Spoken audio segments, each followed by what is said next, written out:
ഹലയ എല്ലാവരും നിങ്ങൾക്കൊപ്പം കഴുത കമ്പനിയെക്കുറിച്ചുള്ള പൊതുവായ വിവരങ്ങളിൽ നിന്ന് ആരംഭിക്കാം. കുറച്ചുകൂടി ഞങ്ങൾ ഓരോ സൂചകവും കൂടുതൽ വിശദമായി പരിഗണിക്കും. ആവശ്യമെങ്കിൽ നിങ്ങൾക്ക് വീഡിയോ താൽക്കാലികമായി നിർത്താം. നിങ്ങൾക്ക് കോർപ്പറേഷന്റെ എല്ലാ സൂചകങ്ങളും വിശദമായി കാണാൻ കഴിയും. കമ്പനിയുടെ പ്രധാന അടിസ്ഥാന സൂചകങ്ങൾ ഞങ്ങൾ വിശകലനം ചെയ്യും. ഈ അവലോകനം 2025 ഏപ്രിൽ 19 ഡാറ്റയെ അടിസ്ഥാനമാക്കിയുള്ളതാണ്. വർഗീകരണം അനുസരിച്ച് കഴലത് കമ്പനി ആനന്ദ് നരേന്ദ്ര ഉപവിഭാഗത്തിൽപ്പെടുന്നു.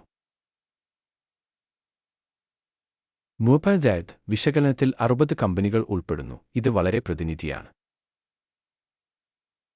പഠിച്ചുകൊണ്ടിരിക്കുന്ന കമ്പനിയുടെ ആകെ ഫലം ഇപ്രകാരമാണ്: -10.2. ഉപവിഭാഗത്തിനുള്ള ശരാശരി സ്കോർ 1.6 പോയിന്റ്. നിങ്ങൾ വിശാലമായി നോക്കുകയാണെങ്കിൽ മൊത്തത്തിൽ യുഎസ് വിപണിയിൽ മൊത്തം യുഎസ് സ്റ്റോക്ക് മാർക്കറ്റിന്റെ ശരാശരി സ്കോർ 1.8 പോയിന്റാണെന്ന് ഞങ്ങൾ കാണുന്നു. -2 പോയിന്റിന്റെ സ്കോറിനെതിരെ കമ്പനിയുടെ ഓഹരി വിലയുടെ ചലനാത്മക താരതമ്യം ചെയ്യുന്നു. നരേന്ദ്ര ഉപവിഭാഗം ഓഹരികളും കഴിഞ്ഞ 12 മാസമായി കമ്പനിയുടെ ഓഹരികൾ ഞങ്ങൾ കാണും. -47.7% മാറ്റം കാണിച്ചു. ഉപവിഭാഗത്തിലെ വില മാറ്റത്തിനെതിരെ -2.1%. ഇത് വ്യക്തമായി ഒന്നും സൂചിപ്പിക്കുന്നില്ല, പക്ഷേ ഈ വസ്തുത കണക്കിലെടുക്കണം. കമ്പനിയുടെ വിപണി മൂലധനം നരേന്ദ്ര മൂല്യം $82.59 ബില്യൺ. ഉപവിഭാഗത്തിന്റെ മൂലധനം $3,405 ബില്യൺ ആണ്. മെഡ് 2.426% ഓഹരിയുണ്ട്. ഉപവിഭാഗത്തിലെ ചെറുകിട കമ്പനികളിൽ ഒന്നാണ്. കമ്പനിയുടെ ബാലൻസ് ഷീറ്റ് മൂലധനം $99.9 ബില്യൺ ആണ്. ഉപവിഭാഗത്തിന്റെ മൂലധനം $730 ബില്യൺ ആണ്.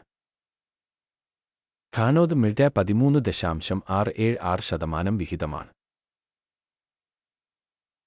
സ്റ്റോക്ക് എക്സ്ചേഞ്ചിന്റെയും ബുക്ക് വാല്യൂവിന്റെയും ഓഹരികൾ താരതമ്യം ചെയ്യുമ്പോൾ നമുക്ക് ഇനിപ്പറയുന്നവ കാണാം. പങ്കിടുക മെരിയൻ ഉപവിഭാഗത്തിൽ വിപണി മൂല്യം വിലയിരുത്തുമ്പോൾ 2.426%. ബാലൻസ് ഷീറ്റ് മൂലധനം 13.676%. ഇത് വിപണി മൂല്യത്തിന്റെ വിഹിതത്തേക്കാൾ 464% കൂടുതലാണ്.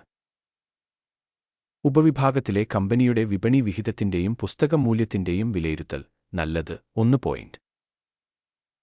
വിശകലനം ചെയ്ത സ്ഥാപനത്തിന്റെ കടബാധ്യതകൾ $50.97 ബില്യൺ ആണ്.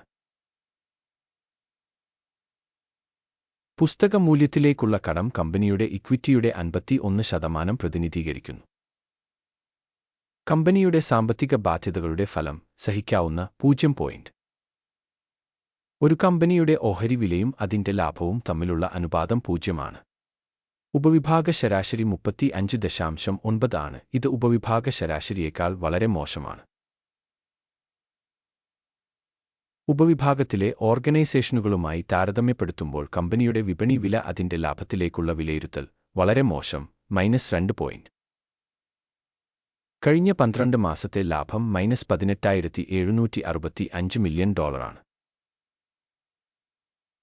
അടുത്ത 12 മാസത്തെ ഭാവി വരുമാനം $5,043 മില്യൺ ആയിരിക്കുമെന്ന് പ്രതീക്ഷിക്കുന്നു. നിലവിലെ കണക്കിനേക്കാൾ 73.1% കുറവാണ്.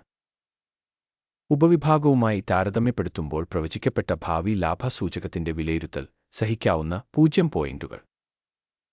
കമ്പനിയുടെ വില മുതൽ റവന്യൂ ബാലൻസ് 1.6 ആണ്. 4.1 എന്ന ഉപവിഭാഗ ശരാശരിയേക്കാൾ 61% കുറവാണ്. ഉപവിഭാഗത്തിലെ സൂചകങ്ങളുമായി താരതമ്യപ്പെടുത്തുമ്പോൾ കമ്പനിയുടെ ഓഹരി വിപണി മൂല്യം വരുമാന സൂചകങ്ങളിലേക്കുള്ള വിലയിരുത്തൽ നല്ലത് 1 പോയിന്റ്.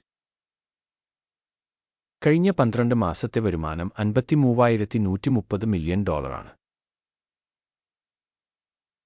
അടുത്ത 12 മാസത്തേക്ക് പ്രതീക്ഷിക്കുന്ന വരുമാനം അജ്ഞാതമാണ്. ഇത് കമ്പനിക്ക് വളരെ മോശമാണ്.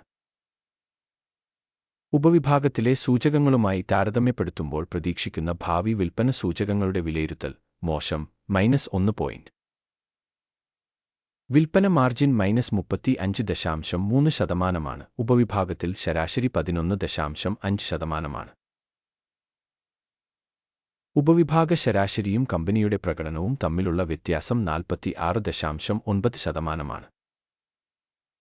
ഉപവിഭാഗത്തിലെ സൂചകങ്ങളുമായി താരതമ്യപ്പെടുത്തുമ്പോൾ വിൽപ്പന മാർജിനുകളുടെ വിലയിരുത്തൽ സഹിക്കാവുന്ന -0.5 പോയിന്റ്. ഉപവിഭാഗത്തിലെ ജീവനക്കാരുടെ എണ്ണം അനുസരിച്ച് കമ്പനിയുടെ വിഹിതം 8.215%. ഇത് വിപണി മൂലധനത്തിന്റെ വിഹിതത്തേക്കാൾ 239% കൂടുതലാണ്. ഇത് കമ്പനിയുടെ നിലവിലെ വിപണി വിലയുടെ അസന്തുലിതാവസ്ഥ കാണിക്കുന്നു, കാരണം കൂടുതലും കുറച്ചു കാണുന്നതിലേക്കാണ്. കമ്പനിയിലെ ഓരോ ജീവനക്കാരന്റെയും വിപണി മൂലധനം $758,000 തുല്യമാണ്. ഉപവിഭാഗത്തിൽ $2,567,000 ഉണ്ട്. ഉപവിഭാഗത്തിന്റെ ശരാശരിയും കമ്പനിയുടെ പ്രകടനവും തമ്മിലുള്ള വ്യത്യാസം 70.5%. ഉപവിഭാഗത്തിലെ സൂചകങ്ങളുമായി താരതമ്യപ്പെടുത്തുമ്പോൾ ഒരു ജീവനക്കാരൻ കമ്പനിയുടെ വിപണി മൂലധനത്തിന്റെ അളവ് വിലയിരുത്തൽ നല്ലത് 0.5 പോയിന്റ്. കമ്പനിയിലെ ഓരോ ജീവനക്കാരന്റെയും ലാഭം -$172,200 ആണ്. ഉപവിഭാഗത്തിൽ ശരാശരി $71,600. ഉപവിഭാഗത്തിനും കമ്പനിയുടെ സൂചകങ്ങൾക്കും ശരാശരി തമ്മിലുള്ള വ്യത്യാസം 141%.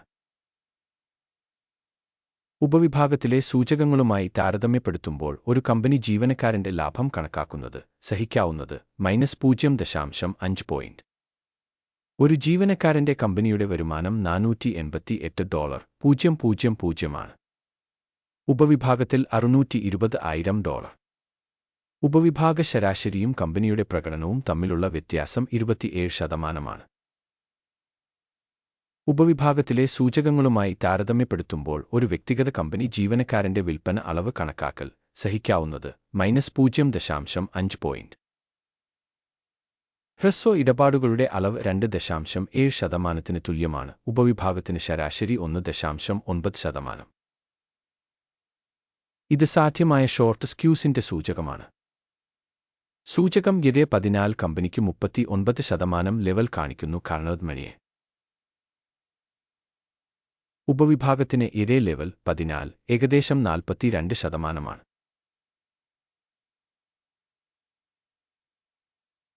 സാങ്കേതികമായി ഉപവിഭാഗ സെക്യൂരിറ്റികൾ കമ്പനി ഷെയറുകൾ പോലെ തന്നെ ഉദ്ധരിക്കുന്നു, കാരണം കമ്പനിയുടെ ഇപ്പോഴത്തെ ഓഹരി വില ഏകദേശം $18.92 ആണ്. കമ്പനിയുടെ ഓഹരികൾക്കുള്ള സമവായ വില ഏകദേശം $25.16 ആണ്. നിലവിലെ വിലയും സമവായ പ്രവചനവും തമ്മിലുള്ള വ്യത്യാസം ഏകദേശം 33%. നമുക്ക് ഓർഡർ ടേബിൾ നോക്കാം. അത് എല്ലാവർക്കും ലഭ്യമാണ്. ലിങ്ക് പിൻ ചെയ്ത അഭിപ്രായത്തിലാണ്.